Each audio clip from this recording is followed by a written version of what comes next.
Hello, everyone, and welcome to the Future Food series. This is our Yes. third edition. Hi, Fabio. Hi, Albrecht. Good to see you. Good to see you too. Thanks for joining us here, everybody. So yes, I was just saying this is the third edition. We had a alternative protein kickoff session when it was still possible to meet in person here in Berlin. And we ran our second edition on dairy alternatives a few weeks ago. And now today it's all about seafood alternatives. So very exciting topic. We have a great panel today from different companies, different backgrounds, different products. So we're really excited to get this going, Fabio. Yes, and we are so happy to have so many people joining us this time. As you just said, Albrecht, it was quite a year for all of us. And when we started in the first version offline, the second one was a hybrid model. We could meet, and now we have the session totally digital, but now much more international than the first times, because we have also panelists joining from Hong Kong, from Singapore, and from all over the place. And we are really excited to have an exciting discussion today with you all about the alternative fish industry. Yes, this is for us here in Europe, at least. This is the middle of the day for some people. So it's office day or home office day for most of us, probably. So we would like to, or we have to keep it short in a way. It's an hour or so, a bit more, including the questions from the audience. And we shall see if we can make a bit more time after that for our guests from Asia. It's already late, or rather, yeah, middle of the evening. And we will also provide a video, a recording of this session for those who cannot join today, or for those who want to have a look again after this session. So a very brief, I would like to give a very brief, sorry, who's talking? I would like to just please, Fabio. No, I just want to give you the chance to introduce you a bit and to tell us a bit about the ProVeg Incubator. Yes, we wanted to give a very brief overview of what we're doing. Our hosts here, our co-hosts are NX Food, Fabio, and myself, Albrecht Wolfmeyer from ProVeg Incubator. So the incubator is an initiative by ProVeg International. We started this 2 years ago, and we are currently running the program for startups for the 5th time, and it's the second time that it's fully virtual due to the current circumstances. ProVeg Incubator is unique in that sense that we have a global community of startups working on plant-based and cultivated solutions to take out animals of the take them out of the food equation. So this is our mission, but we are very pragmatic and hands-on in that sense that we really are serious about good business models, about sound scaling strategies, and about a strong network. So this is what we're doing, and this is what it's about. And we're really happy that we have Annex Food as partners for this Future Food series that looks at all these exciting topics like fish alternatives.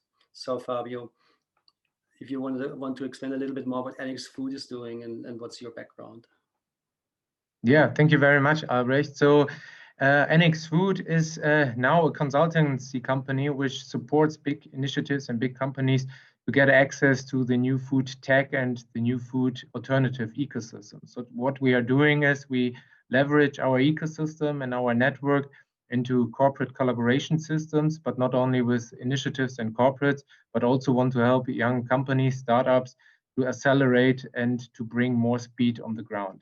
This is something that we are doing now for 5 years, 3 years as NX Food, 5 years with our big cooperation partner Metro, and myself, I'm doing it now since 10 years, working in the field of startup and food tech system. And we see a lot of development in the market, and this is also what the beauty of this new industry is, that when we are talking really about an alternative food ecosystem and an alternative food universe, there are so many new possibilities which you can really discover. Today I had a talk with a company that's coming from a totally different sector and is now entering into the food branch because there are so many new opportunities, and everything is driven by a sustainable approach, by an approach to really create a better tomorrow. And this is something that we like, and the whole motivation in the market. And this is why we are also very, very ambitious on working on such solutions with good partners like, for example, the ProVeg Incubators. And I'm so happy that we could also manage to set up the session today with so many really exciting speakers that we now want to give the chance to introduce themselves. Yes, let's start with Carrie John from Avant Meats, co-founder and CEO of Avant Meats based in Hong Kong. Please, Carrie, the stage is yours for a brief introduction. Thank you, ProVeg, and thank you, Annex Food, for the introduction and having us today. We are the very first cultivated meat technology company of China. Currently based in Hong Kong Science Park, have been doing R&D for the past about 2 years. We focus on fish. We actually seeing that the opportunity or the way that we incorporate different ingredients from seafood in the Asian and the Chinese culinary is a bit different. It opened up a lot of opportunity whereby we can actually offer different kind of product offering and different price point, reaching price parity in a different way, etc. So this is where we started. We have expanded from initial a very niche product, which is known as a fish mold, the swim bladder fish, to now we have recently presented our prototype of the fish fillet, as we can use it in a burger format last month. So very happy to join the fellow panelists to discussion today. Yeah, thank you very much, Carrie. This is really good to hear from you, and greetings to Hong Kong.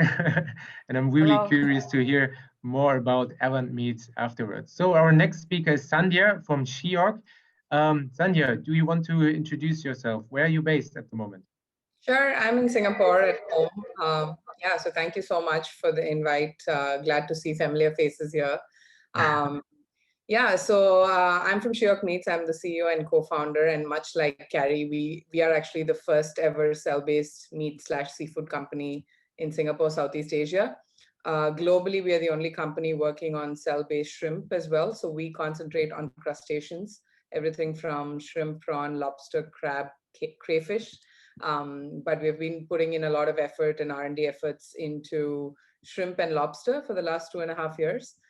We have shown prototypes of both these meats. And as Carrie mentioned, the way we eat in Asia is very different from the way we eat in Europe or in the America. So we are also looking at a very niche APAC market where most of the population lives. But it looks like Asians are very excited about alternative proteins, and that's kind of our target market eventually as well. Perfect. Thank you very much. From our colleague, Karen from CFF, we heard that you had a tasting last week, and we are really curious to hear about more about it later on. So thank you very much, Sandhya. Thanks. Next up for a quick introduction is Emil Westson from Hooked, co-founder of Hooked from Sweden, working on plant-based fish alternatives and one of our alumni startups at the ProVeg Incubator. Thank you. So nice to meet you all and be on the panel. Nice to meet you again, Albrecht. So yeah, I'm the co-founder of Hooked, and our goal is to lead a transition to a more healthier seafood ecosystem. And the way we're doing that is that we're focusing on developing healthy plant-based seafood alternatives. So we're starting now launching our first product, the tuna, the shredded tuna, in the beginning of next year on the Swedish market, but see a rapid expansion both regarding geographic expansion into Europe, which is our main market. And we're also in the development of our second product, a plant-based shredded salmon that will be launched during 2021 as well. Very happy to be here. Thank you very much, Emil, and greetings to Sweden. And for our last but not least speaker, Georg from Hedge, please feel free to introduce yourself. Yeah, thanks, Fabio. So I'm Georg Baunach from Hedge. We are an early stage VC in aquaculture and alternative seafood. So we actually invested in alternatives about 3 years ago in Finless, and then later or this year we invested in some plant-based alternatives. Tasted a lot of that in the especially this year, and also are involved in some more upstream technologies for the cell-based seafood or maybe even broad applications. So yeah, very excited for this discussion. Okay. Yeah, thank you very much, George. And before we start with the official part, if you want to comment, tweet, or write something about today's session, feel free to use the hashtag #FoodTag or Future Food Force. This is something how we tag our Future Food series. So thank you very much. And yes, or do you want to comment something, Albrecht, before we start? No, let's get started. Let's get started. Perfect. Great. Yeah. My first question goes to you, Carrie and Sandhya, because we heard last week the sensation of Just in Singapore, that the first time in history the approval for selling cultivated products were given, and this was a major step for the whole industry. And we heard a lot about it also in the press.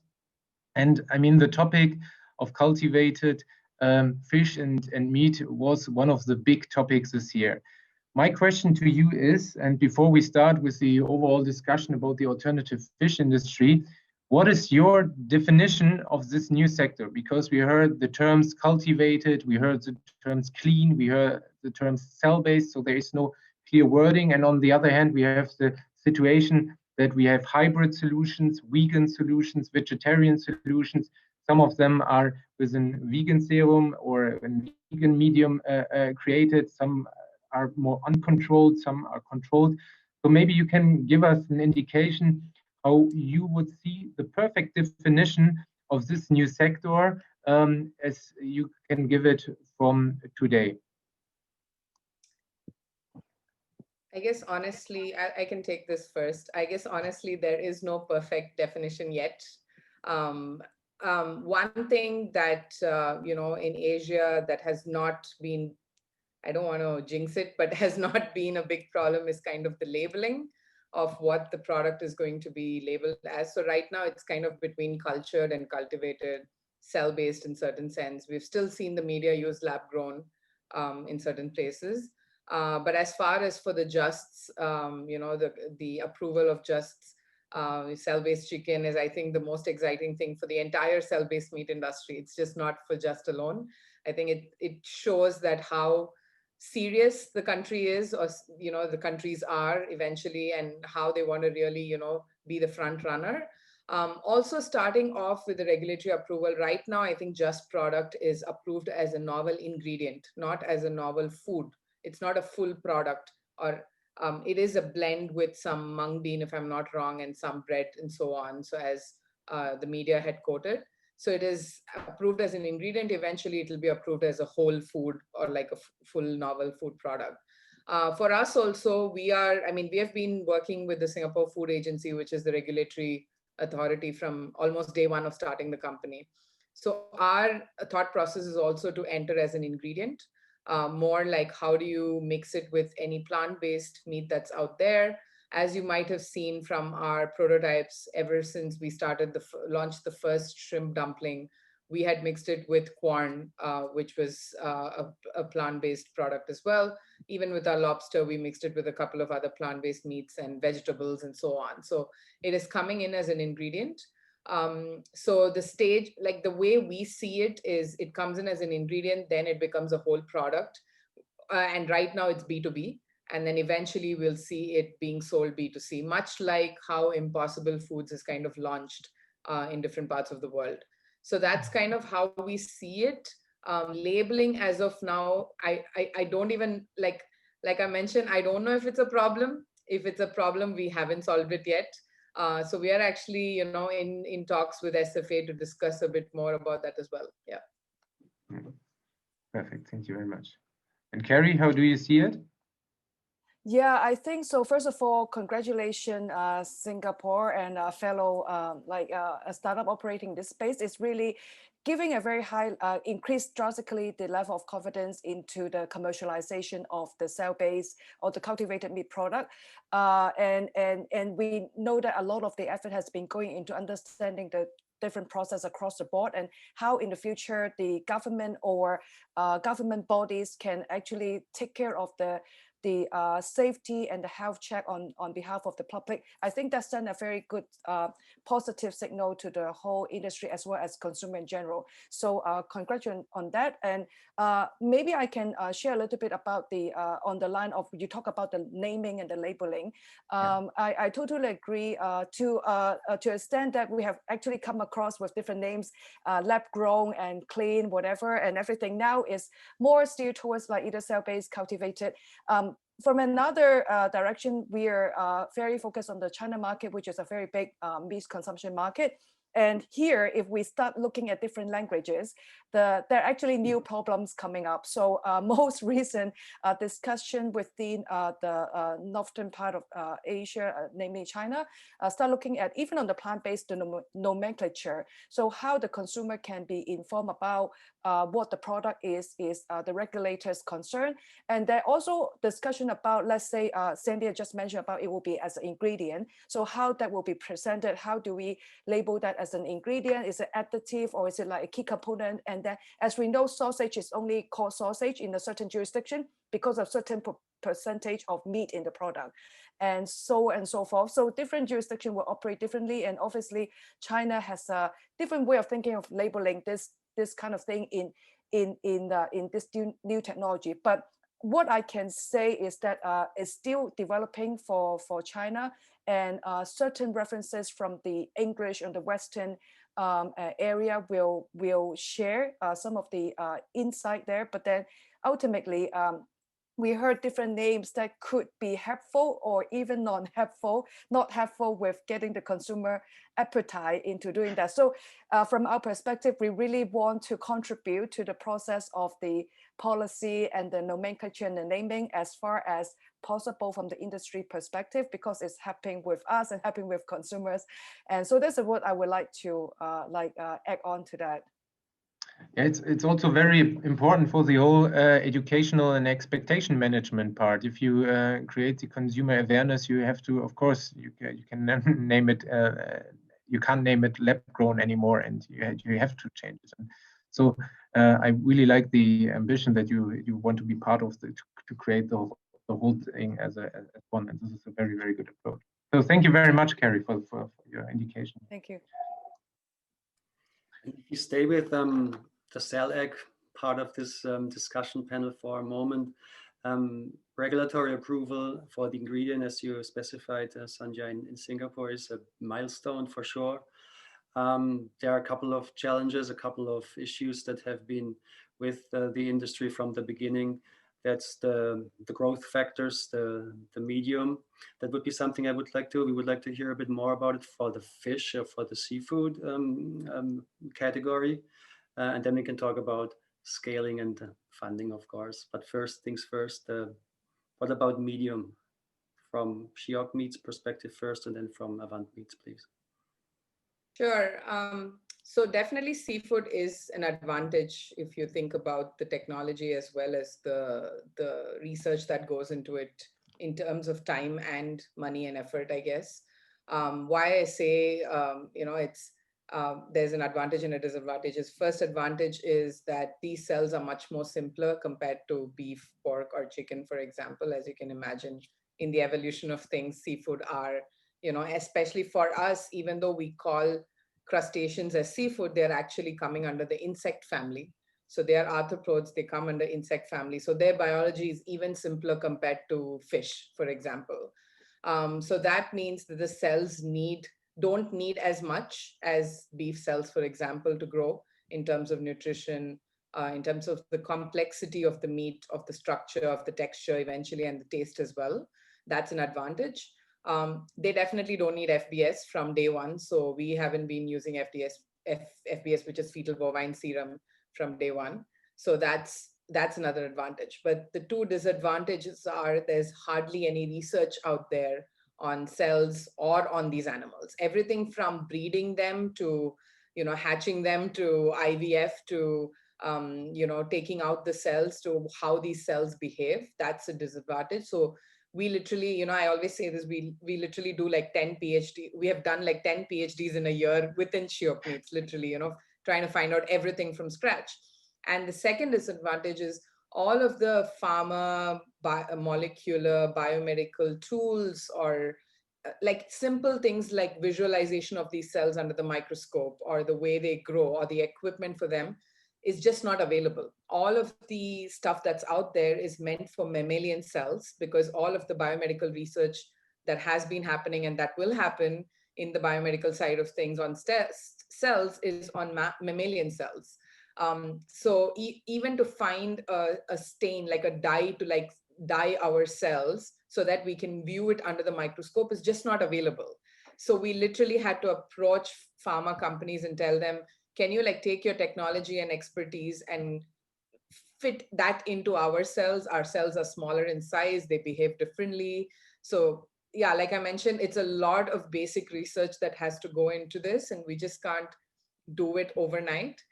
So that's kind of the disadvantage. But yeah, I think it's kind of balancing each other out at this point. So we're trying to, work on both and see how we can make the best of the advantages. Yeah.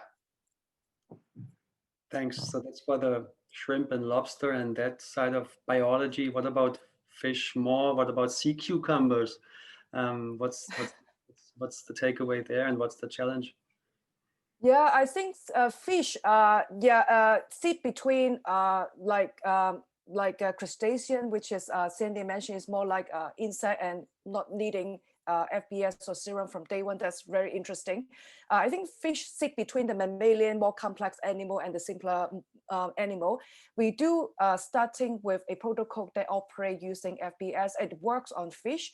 We already have achieved the serum-free, chemically defined solution medium already middle this year. So the learning from that is we actually tried different commercially available substitute for the protein. So other than small molecule, which is quite chemical based, we worry a little bit about the residual at the end of the procedure. But we actually have tried like plant hydrolysis and also various kind of recombinant protein. We actually saw some from different companies, including those are expressed using plant, such as rice, such as even like barley, etc. And they work to different effects. So some of these material, they are currently produced at a commercial scale to be used in similar cell biology, stem cell biology, using on mammalian cell. But we find that some of them do not act as effectively on some of the, like in our case, fish. So we do have to explore different variation and different sources, and even like coming up with our own solution for that. So this is what we can share that much on that for on that level. But I think that agreeing with Sandhya, fish is also pretty light on in terms of the use of the supplement and also the growing environment. It could be like lower temperature to grow, etc. So that will help effectively on transpiring to a solution or a life cycle energy use, resources use that will be a bit on the lower end. So I think that's a benefit of this group of animals. Yeah, thank you very much, Carrie. Talking about the scaling, which Albrecht just mentioned, and based on your technology summary, the question is, there is a study from Carrie from last year, which said that in 2040 there will be 35% market share of cell-based products in the meat industry. My question to you, and saying that from 2025 to 2040, there will be a growth rate of 41% per year. My question to you both is, do you see some similar acceleration also for the fish industry? Has there also some kind of rat race started if you're looking at all the companies like we have it in the meat industry? So there was one signal company, and then everybody looked in this industry, and there was also the certain acceleration of VCs coming into the sector. We definitely don't have, sorry, go ahead. No, Carrie, the question was finished. yeah, Carrie, do you want to go ahead first? Yeah. So the question is about whether there are a lot of competition into this space as per the category of the cell-based meat. Is my understanding correct about the question? Yes. If we have the same movement as we had in the meat sector 2 years ago, let's say like this. Are we with the fish sector 2 years behind? And the same yeah, goes. I think that there's right, and I think that there are definitely a lot of interest pouring into aquatic animals and both like fish and the other from the marine ecosystem, because we see that for the marine animals there are extra set of problems that is land animals is not facing. For example, we have the microplastic, we have the heavy metals in the marine ecosystem, we have overfishing, we have also the other thing that is incentive for using this technology to solve those sustainability environmental impact problem. And then the other thing is that for seafood and fish, unlike a bit more different dynamic in terms of the product offering, because for beef and pork, they are actually very similar. So I'm maybe making pork, it will be not at the R&D stage, maybe not a lot of like where the pork is a certain species, but for fish we have like groupers, we have snappers, we have flounders, etc. And then we see that there are a lot of different products that we can offer, and I think that dynamic will be very different. The environmental in motivation to start working on cell-based seafood will be quite different from the land animals. So I think definitely we see more interest pouring into both us, what we experience from investor, both mission aligned as well as those who are actually seeing that as a potential solution to existing traditional supply chain. And so I see that that is definitely seeing the growing trend in this area where we are situated. Yeah, I think if you're asking about competition, I don't think we're there yet. We're still a handful of companies. We can literally name all the companies in 10 fingers in the cell-based seafood industry specifically. So I think a lot of companies are up and coming, but again, like Carrie mentioned, the first thing when you think about, sustainability in the food industry or in the meat industry, what comes to your mind is beef, pork, or chicken, because a lot of research has gone into it. A lot of stats are out there. A lot of numbers are out there, the market share, the market value, all of it. But if you go search for a particular type of seafood, you might not even find any information. It's just super hard because most of the, seafood that's consumed is actually made in Asia Pacific. And then we just don't have that capability, or we haven't done studies or numbers or, market research as much. So even for shrimp, crab, lobster, it was just hard for us to find numbers. Investors used to ask us, like, what's your market share? What's the value of the market? How many types of shrimps are out there? What's the most consumed type of shrimp? Actually, these numbers are just not available. So, I wouldn't say it's easy to start a red meat or a white meat company, but literally you can go online, get the entire protocols, buy the stem cells, buy the equipment that you require, and you can literally do that. But with seafood and cell-based seafood, that's not happening. There are no stem cell banks. There are no resources for cells. You have to take the animal, you have to isolate it yourself, you have to build the whole bank. And like I mentioned, you have to start understanding its biology and so on. So I think at this point, we are not competing. We are trying to see if we can work together per se. And I think Carrie would probably agree with me on that. But also, Carrie and I are kind of the only two cell-based seafood companies in entire Asia Pacific. So that's an interesting stat if you think about it. I would definitely prefer more cell-based seafood companies coming up, but we do understand why it's not there yet. I think we would compete in the next 4 to 5 years once we launch our initial products. But for us to reach that scale that you're talking about, it is going to take a while. If we are going to wanting to do it as individual companies to reach that multi-ton scale, it's going to take a while. So the best way to go forward to that is either do licensing or collaborate with other food companies, seafood companies, to make that happen in the future. Yeah. Perfect, thank you. Yeah, now you mentioned the scaling aspect, which is usually brought up in general when it comes to cellular agriculture or cultivated meat and fish. Now you're far away, the space is not crowded, but you will become a competition to, or the regular market, the animal-based market is the competition. How do you scale up? How can you scale such a product such as shrimp and then sea cucumber and fish fillet and so on, as Avant Meats is up to? So for us, the way we want to scale up, like I mentioned, is do it in a hybrid, actually a multi-hybrid model of sorts. One is, yes, we will manufacture the seafood and the meats ourselves. But the second is we want to form like a joint venture or a collaboration with a larger seafood company that has the space, the resources, and the money to kind of invest into infrastructure, to like take, let's say they produce 100% shrimp, conventional shrimp, but they want to do maybe 20-80 in the next couple of years. So 20% cell-based shrimp, and then they will set aside space or land or resources towards that, and then they'll stick on to their 80% conventional initially, and then probably make it 70-30, 60-40, and so on. And that's kind of the approach we're looking at. And one thing we were kind of certain from day one was that we wanted to patent our technology and not keep it as a trade secret. So the idea behind that is that we could license it in the future, license it to other cell-based seafood, other cell-based meat companies. Let's say 10 years down the line, if a cell-based meat company is doing really, really well in beef or pork, then they want to look at seafood. They don't have to start R&D from scratch. They can use our technology and make it for a market probably we are not, we haven't reached out to or we are not present in. So that's kind of how we think of scale at Shiok. What about Avant Meats, if you want to add?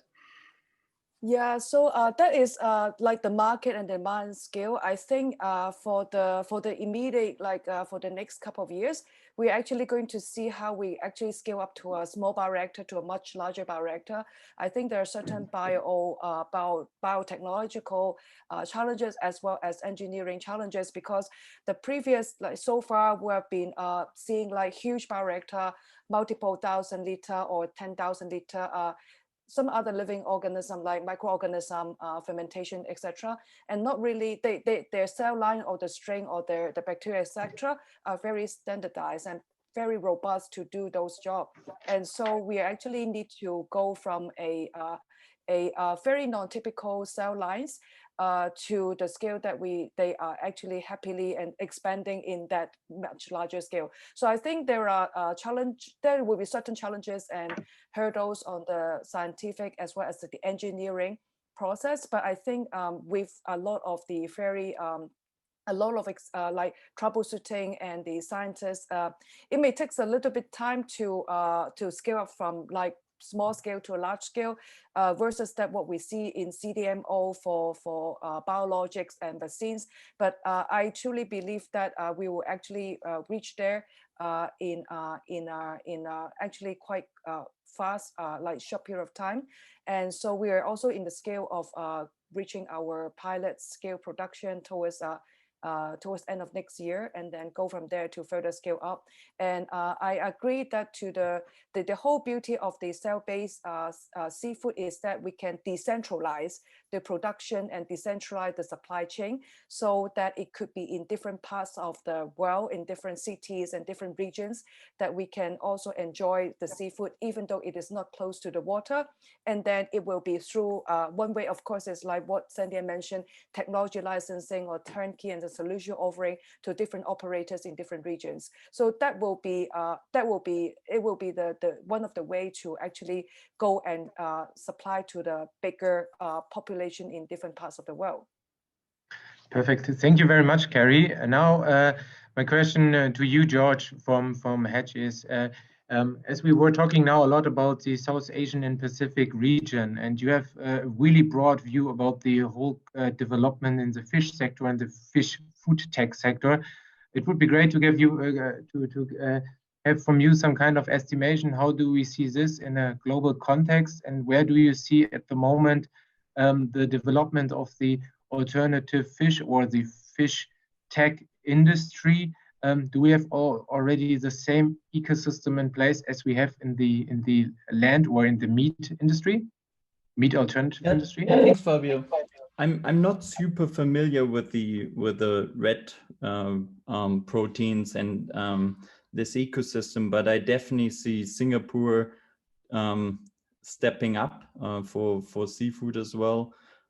Israel, I think, is traditionally always strong.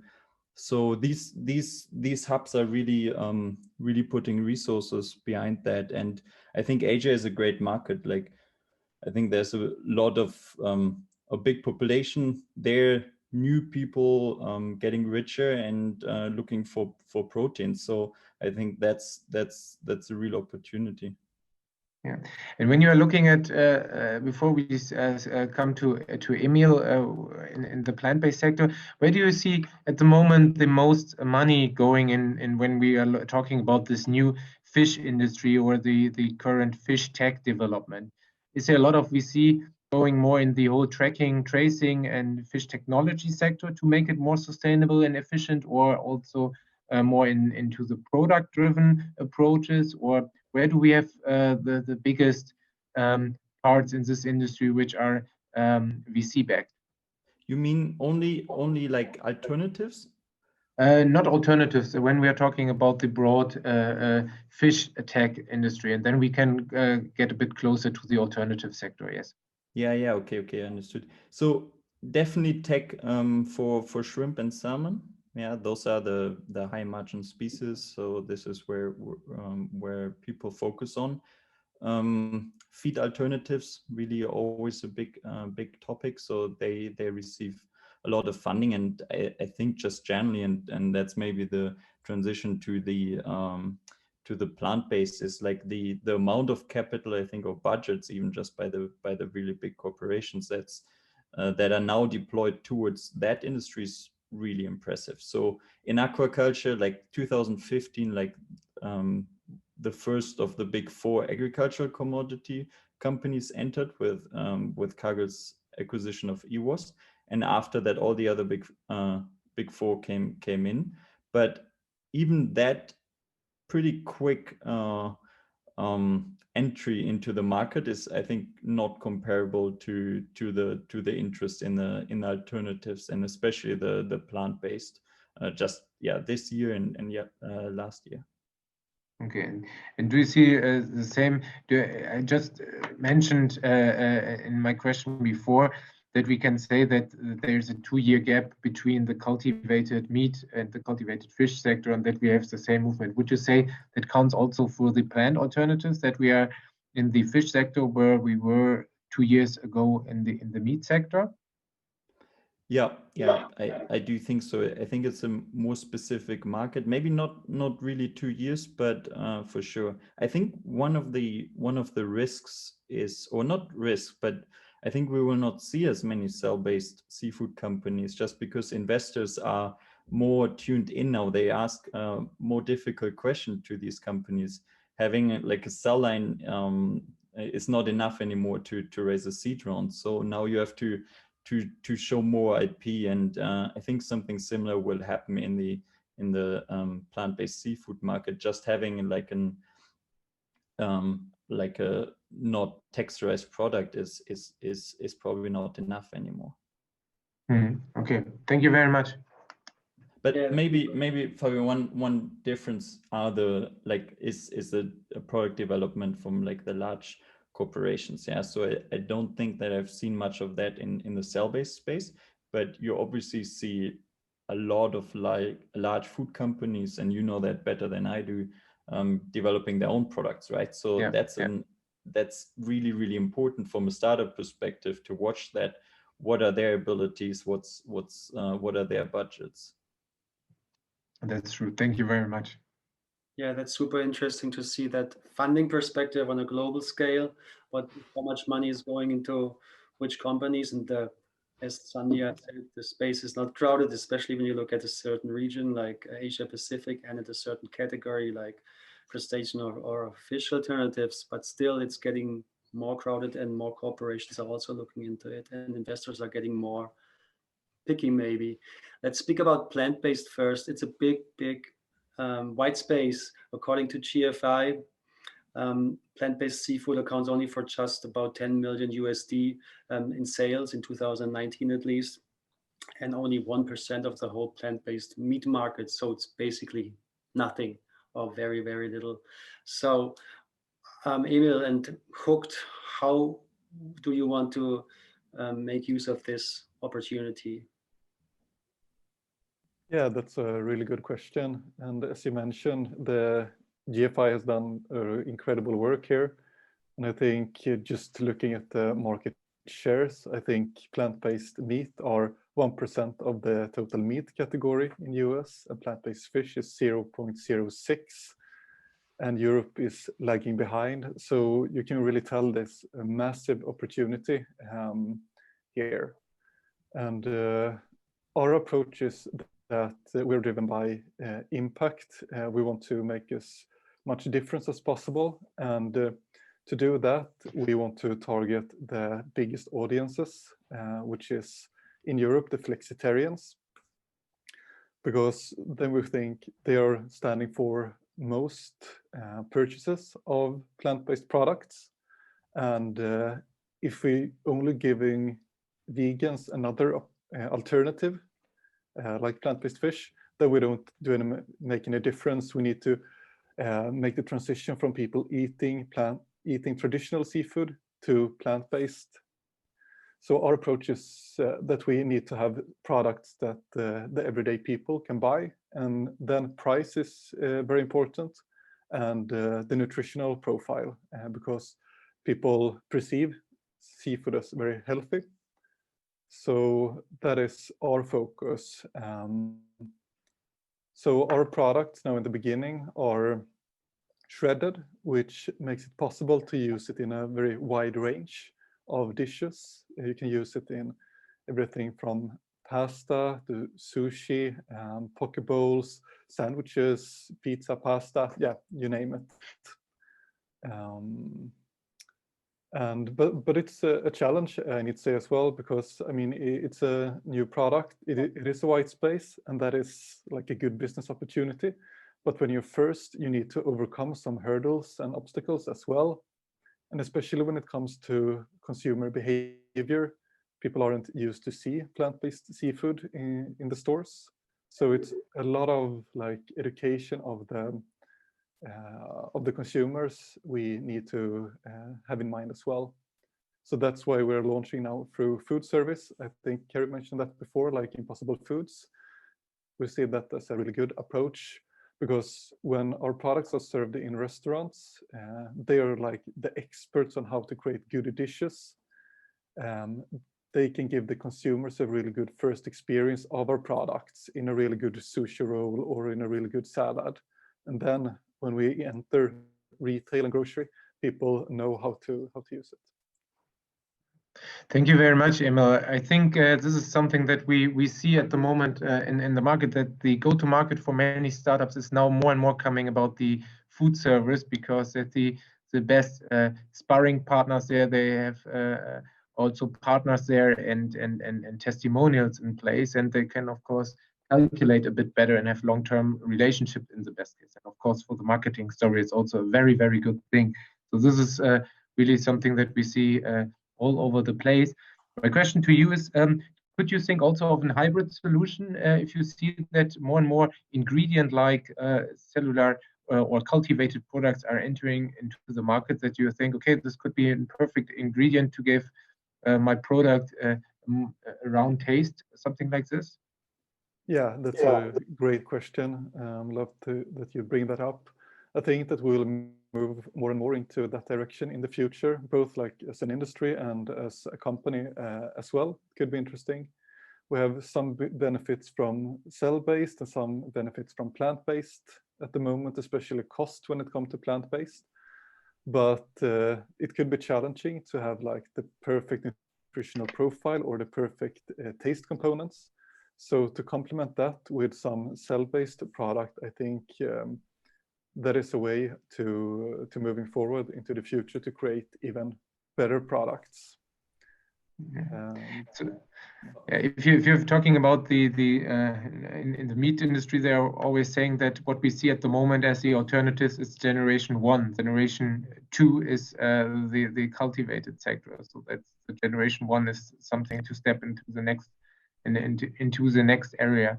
Do you see it in the same way, or would you rather see they will both coexist in the future because it's the best part of a planetary health? I would say my guess is that we will coexist for sure. I think cell-based attracts some consumer groups and plant-based other consumer groups, depending on why you want to eat more or less animal-based products. But I also think it depends what kind of products you create. Right now, if you look at the plant-based sector, there are a lot of shredded products or burgers or mince. You see very few like fillets. And I think in that space, in the fillet space, which has products that are a little bit more premium and are harder to create with the current plant-based technology, I think cell-based has a larger role to play. And in these more shredded mince kind of products, I think plant-based will have a lot of benefits because it will be cheaper for quite a long time, I think, and that is very important to like reach the broad audience. So I think and hope will coexist for sure. Perfect. Thank you very much. Georg, please.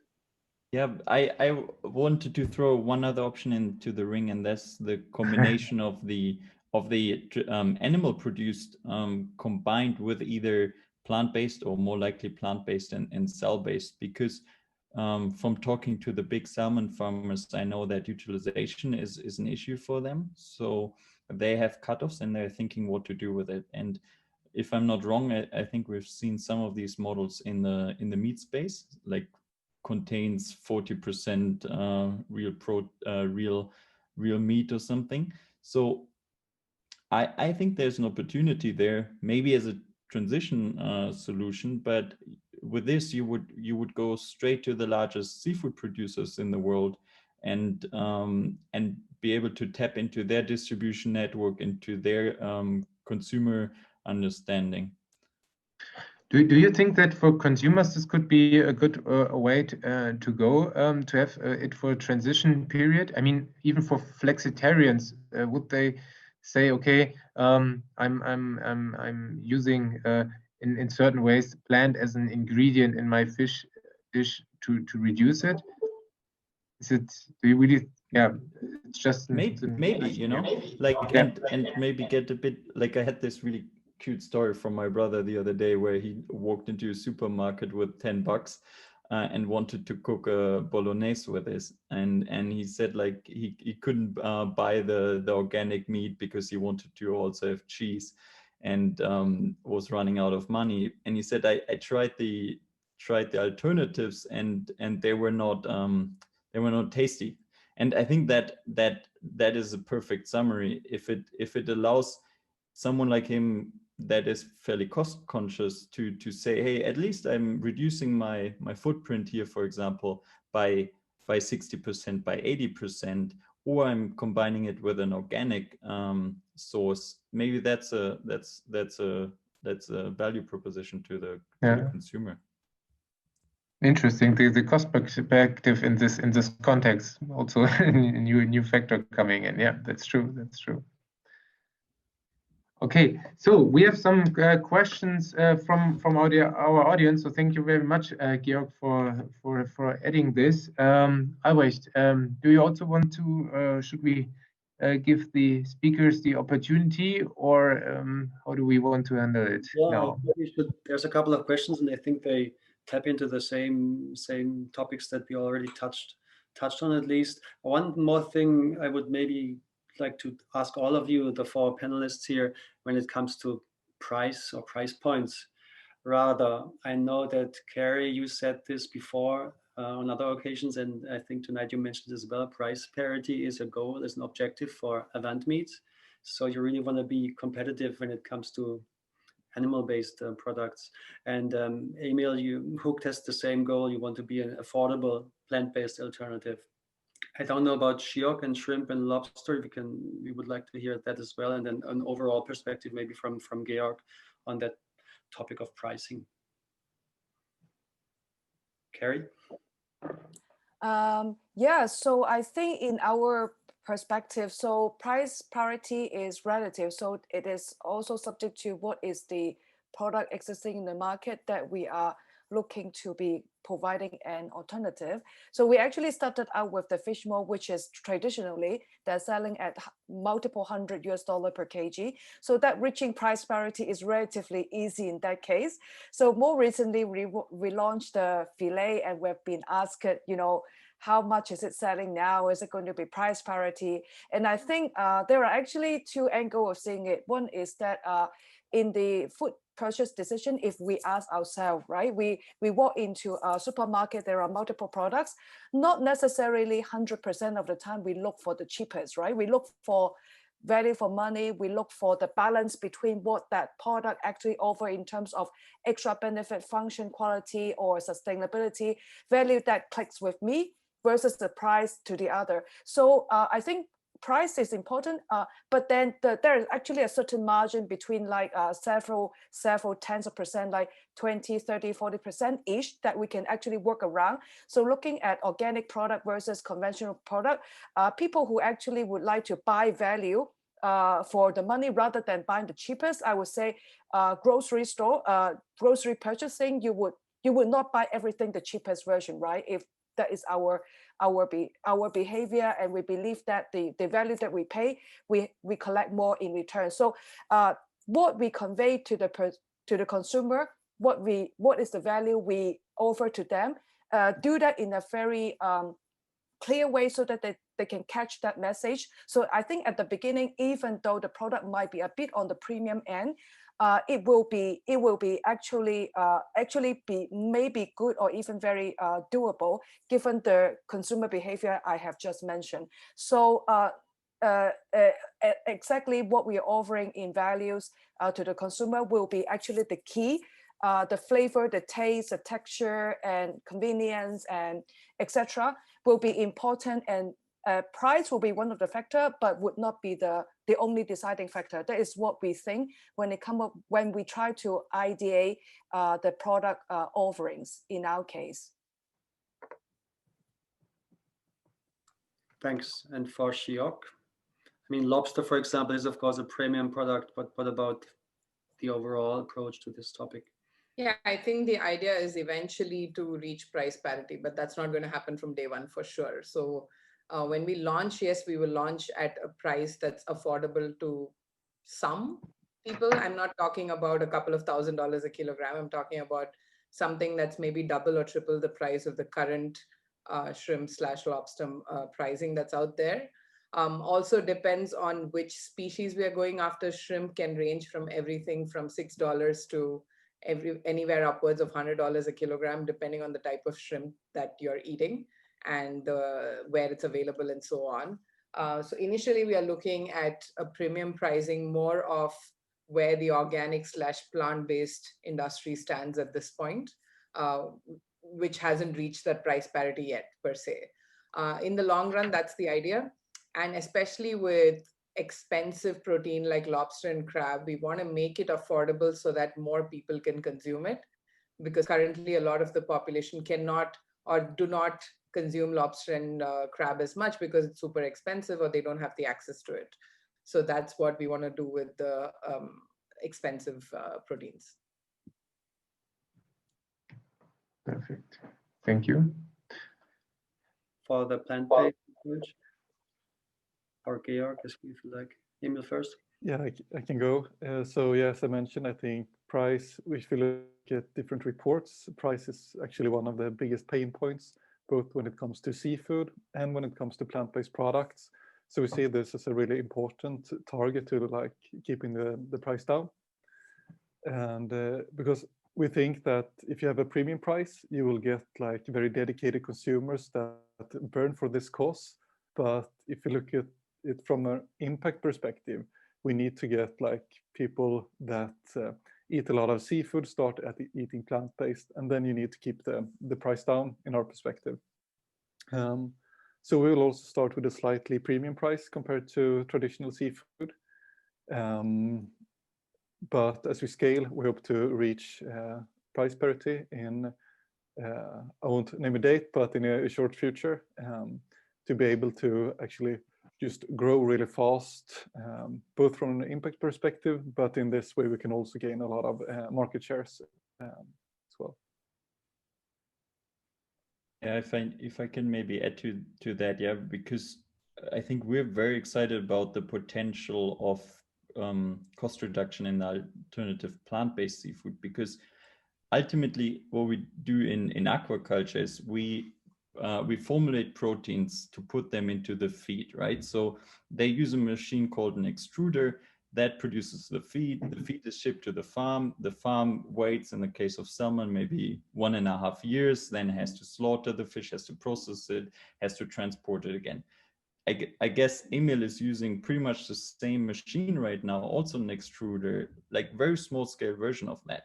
So, and what's happening on a farm from a biological perspective is that we're destroying 70 to 80% of the protein and the energy value through running it through the animal. So that to me is a massive inefficiency, that if we can shortcut that and go straight to the extruder and then straight to the human, then we have a huge advantage. Of course, we have to texturize, we have to add flavors, there are additional costs on top of that again, until people want to eat that, they don't want to eat the fish feed, right? But I think that to me is a really a strong advantage, where there's a very nice alignment between a business case and also the environmental impact case. So that's really exciting to us. It's a bit of a long-term view, but I mean, the capex investments haven't happened yet. The economies of scale aren't there yet. The extruders that Emil is probably using are very, very small compared to the 4-story extruders that are in a feed mill. So I think once we invest in the right equipment at the right scale, then these costs should come down. Perfect. Thank you very much. So we have a question from Marcus, who said, and this is also related to the question, George, you said, what is if the big companies, the big corporates are entering to the markets? Do the small startups have a chance here, or is it in the end a game of the cell-based companies, because they have longer development cycles and it's more difficult for them to enter into the market? So this is one question we have here. Who wants to answer? I can go, maybe, just because we obviously think about that a lot, like where's the IP in this sector, right? And I think brands have an advantage right now in the plant-based space. So if you have a strong brand, you're probably better positioned than Nestle trying to build the same brand. But I think this brand will only be an advantage for so long. And then the IP is probably not so strong on the production side, maybe on the upstream. So I do think it will be quite challenging for startups in the alternative seafood space, alternative plant-based seafood space in the long run. The cell-based companies might be able to protect their advantage a little bit better. Okay, thank you very much. Someone who wants to add to this question? What are the success factors here? I can just add a little bit. I agree with what Geoff says, that we see branding as very important. As a small startup in the plant-based category, we can have the authenticity and also challenge the big challengers in a very fun, more playful way, and that really appeals to consumer. That tends more and more to want to be associated with a brand and be ready to stand for the products they buy. But then I also want to emphasize that it's a good sign that big players like Nestle is starting to develop this. It says something about the industry and the change like the whole industry is making. So if they can help to make the transition to more plant-based foods, that's good if you zoom out in a bigger perspective. But branding and IP, I agree on these points to be very important from a business perspective. Yeah. So thank you very much. So then Then we have the question about the consumer acceptance. What the acceptance is lacking with the cell-based meat. Who do you think the industry could do to promote more acceptance? This is something that we already answered a bit by you, Carrie, that we need to educate, we need to work as an industry on the whole sector. Is there something else you want to mention which we need to do, or what we need to do to get more acceptance to the product as such? Yeah, I think there we actually come across people that we speak with that is not very familiar with the technology behind cell-based, etc. And then they will have some misunderstanding to begin with. For example, is it cloning? Is it automatically GM? Is it something that related to the bioengineering something? So I think that is definitely not the case. Definitely we're not cloning, and GM is not an essential method in the process to produce the final cell-based product. So I think that that at the moment that's based on a lot of guessing. So the guessing and not understanding the what is happening is what gave people the question marks.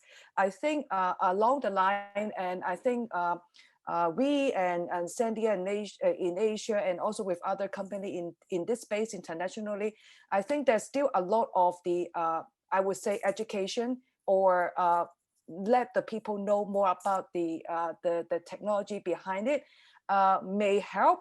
Although I will have to argue like the dilemma that we also see that sometimes some people will not want to know too much about the science. They would be actually quite happy to make the purchase decision by the thing that the product can offer on the value, sustainability, and also traceability and free of pollutants, etc.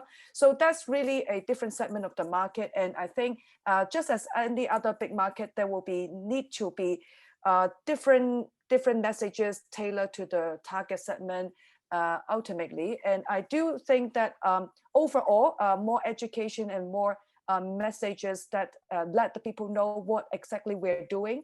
We're still very early and we need to do a lot in order to gain more public acceptance. Perfect. Thank you very much, Carrie.